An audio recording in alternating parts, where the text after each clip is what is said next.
Hi guys, today I going to show you my Pyraminx best solving time. I solved it in just 8 seconds.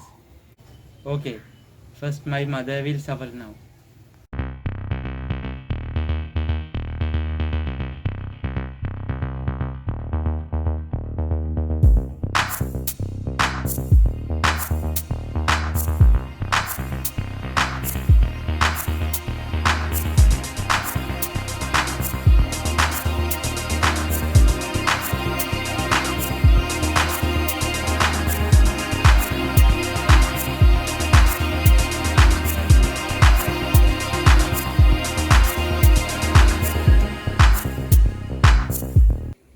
Okay, cube was shuffled now. Now I going to show you my talent.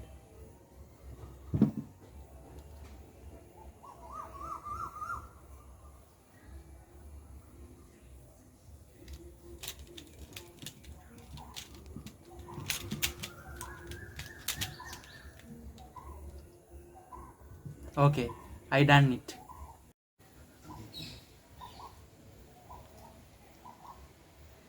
Did you enjoy with me?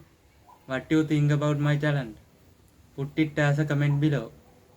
If you hope this video is important, you can share it with your friends. Don't forget to subscribe. Bye. Have a nice day.